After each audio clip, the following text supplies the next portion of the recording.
تو اس وقت تو یہی بتایا گیا تھا نا کہ پاکستان کا مطلب کیا؟ پاکستان کا مطلب کیا؟ لا الہ الا اللہ، کہتے یہ بتایا گیا تھا۔ ہم پاکستان کے حق میں تقریریں کرتے تھے، اور ہندو پنڈت جو ہوتے تھے نا وہ اسلام کے خلاف معاذ اللہ پاکستان کے خلاف تقریریں کرتے تھے، جلسے ہوتے تھے۔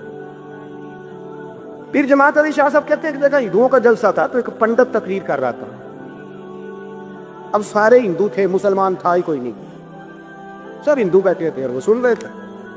تو معاذ اللہ اس نے تقریر کرتے کرتے نا حضور کی ذات اقدس کے بارے میں کوئی جملہ کہہ دیا، کوئی نازیبہ بات کہہ دی، اور کوئی نہیں تھا، وہ ایک ملنگ تھا، وہ پیچھے بیٹھ کے، جو دوری ڈنڈا نہیں ہوتا جن کے ہاتھ میں، اور ڈنڈا بھی کئی رنگوں کا ہوتا ہے ان کا، وہ اس نے پکڑا ہوا تھا، اور وہ پتہ نہیں کیا اس میں پیس رہا تھا۔ امیر ملت فرماتے ہیں اس کے کان میں سپیکر کی آواز گئی کہ حضور کے بارے میں بات کر دی۔ اس نے ڈنڈا پکڑا، ملانگس آدمی تھا، پیچھے سے نکلا، کسی نے روکا بھی نہیں، اسٹیج پہ چڑھا سیدھا، اور 2-4 ڈنڈے زور زور سے پنڈت کے سر پہ دے مارے، پنڈت مر گیا، پرچہ ہو گیا، مقدمہ ہو گیا، جیل ہو گئی۔ امیر ملت کہتے ہیں میں جیل میں ملنے گیا، میں جیل میں دیکھے بندہ ان پڑھ تھا، بات بڑی پڑی کر گیا۔ امیر ملت فرماتے ہیں بندہ سادہ تھا پر بات بڑی حسین کر گیا، بندہ بالکل بے عمل تھا پر بات ایمان کی کر گیا۔ آپ فرماتے ہیں میں جیل میں ملنے گیا تو میں نے کہا سائیں نہ تو نماز پڑھے، نہ روزہ رکھے، نہ تو مسجد آئے، تو عبادات کی طرف توجہ نہیں کرتا، اور تو نے اتنا بڑا کام کر دیا ہے، ایک ہندو مار دیا ہے۔ تو پیر صاحب کہتے ہیں میری طرف دیکھ کے نا پنجابی میں بولا، کہنے لگا پیر جی مینوں تے سیدھے لفظ بھی کوئی نہیں ہوندے، مینوں کی پتا جے سیدھے لفظ بھی کوئی، مینوں نہیں پتا میرا درجہ کی ہے۔ پیر صاحب میں نماز نہیں پڑھتا میری غلطی ہے، روزہ نہیں رکھتا ہے میری غلطی ہے، میں عبادت نہیں کرتا میری غلطی ہے، پر پیر صاحب یہ تو نہیں نہ ہو سکتا کہ میرے سامنے کوئی میری اونچی تے سچی سرکار دی بے ادبی کر کے لنگ جائے۔ لفظ بڑے کمال کہہ گیا، کہنے لگا پیر صاحب میں گناہگار ہوں پر اپنے نبی کا غدار نہیں ہوں، گناہگار ضرور ہوں پر میں غدار نہیں کہ میرے سامنے کو رسول اللہ کے بارے میں آ کے پوچھ لیتے ہیں لوگ مسئلہ، کہتے ہیں مولوی ملا تھا کہہ رہا تھا حضور کو علم غیب نہیں، میں نے کہا تینوں ملیا سی، مینوں ملتا دسنا سی، میں انہیں تجھے ملا تھا نا، اور تو نے سن لی بات، کیسے سن لی، کیسے تیرے دل میں خیال آیا؟ وہ تیرے سامنے تیرے مصطفیٰ کے علم کی توہین کر گیا، وہ تیرے سامنے رسول اللہ کے اختیار کی توہین کر گیا، وہ تیرے سامنے بیٹھ کر نبی پاک کے صحابی کی بے ادبی کر گیا، حضور کی اہل بیت کی بے ادبی کر گیا، اور تو سنتا رہا، یہ ہو کیسے گیا؟ سنو میرے اعلیٰ حضرت فرماتے ہیں میرے باپ کو کوئی گالی نکالے میں سن لوں گا، میرے بڑوں کو کوئی برا بلا کہے میں سن لوں گا، لیکن اگر میرے مصطفیٰ کے بارے میں بات کرے گا تو زبان پکڑ کے کھینچ لوں گا، زبان کھینچوں گا۔ غیرت ایمانی پیدا کرے مغز قرآن روح ایمان جانے دی است حب رحمت للعالمین۔ اگر حضور کا پیار نہیں تو ایمان مکمل، ہر چیز سے بڑھ کر ذات رسالت سے پیار، ہر چیز۔ حضرت سیدنا ابو بکر صدیق فرماتے ہیں میں حضور کے سامنے بیٹھا تھا، ایک شخص آیا، اس نے آ کر کے کہا یا رسول اللہ صلی اللہ تعالی علیہ وآلہ وسلم یہ میرے ہاتھ کے اندر خنجر ہے، میں قتل کر کے آیا ہوں۔ قاتل کھڑا ہوا، ایک طرف قرآن مجید کا حکم ہے کہ جس نے ایک آدمی کو قتل کیا پوری انسانیت کو قتل کیا، حضور یہ خنجر ہے قتل کر کے آیا ہوں۔ میرے مصطفیٰ نے فرمایا کس کو قتل کیا؟ عرض کی حضور سگی بہن کو مارا ہے، سگی بہن تھی میں نے قتل کر دی۔ میرے نبی پاک صلی اللہ علیہ وسلم نے فرمایا کیوں مارا؟ پیار نہیں تھا؟ کہا موبا بہن سے کس کو پیار نہیں ہوتا، بڑا پیار تھا، پر مارا کیوں؟ اس کے ابھی رونے لگے، کہنے لگے محبوبہ میں بڑا پیار کرتا تھا پر وہ کافرہ تھی، مشرکہ تھی، بڑا پیار کرتا تھا، جب بھی اس کے پاس جاتا وہ آپ کے بارے میں بات چھیڑ دیتی، میں اس کو کہتا سارا کچھ کر لے میرے نبی کے بارے میں بات نہ کریں، میں ہر شے سہ لیتا ہوں پر مصطفیٰ کریم کی ذات کے بارے میں کوئی بات برداشت کرنے کی طاقت نہیں رکھتا۔ یہ والا جملہ نہ کہنا. میں اس کو روکتا, منع کرتا, تو باز نہ آتی. کہتے ہیں آج اس نے اتنی سخت بات کی کہ میں اس کا گلا کاٹ آیا ہوں, قتل کر دیا ہے. حضور میرے لیے حکم کیا ہے؟ تو نبی پاک نے فرمایا جا, تیرے اوپر کوئی سزا نہیں, تو نے جو کیا ہے اچھا ہی کیا ہے, یہ اچھا کر ڈالا ہے جو تو نے کیا. ایک صحابی نابینا تھے, آنکھوں سے نظر نہیں آتا تھا, رشتہ کوئی نہیں دیتا تھا, معذور آدمی تھے, نکاح ہوا, شادی ہوئی, 2 بیٹے دیے اللہ نے, گھر بس گیا, بیوی کپڑے دھو کے دیتی, خدمت کرتی, روٹی پکا کے دیتی, بچے بڑے حسین تھے. اور وہ صحابی خود فرماتے ہیں, نابینا صحابی کہتے ہیں موتیوں کی طرح کے میرے بچے, جو بھی آتا آ کے کہتا تیرے موتیوں کی طرح کے لال ہیں. لیکن آپ فرماتے ہیں ایک صبح اعلان ہو گیا, مدینے میں شور ہو گیا, کچھ نابینا صحابی کی بیوی قتل ہو گئی, کسی نے خنجر کے دبایا, مر گئی ہے. کہتے ہیں اس کے لواحقین اکٹھے ہوئے, در رسالت مآب پہ آئے, آگے کہنے لگے حضور ہمارا قاتل ڈھونڈ کے دیں, ہماری بیٹی کو کس نے مارا؟ میرے رسول پاک نے مجمع پہ نظر ڈالی, فرمایا بھائی مجھے کہنے کی ضرورت نہ پڑے, اگر قاتل موجود ہے تو خود اٹھ جائے. خود اٹھے.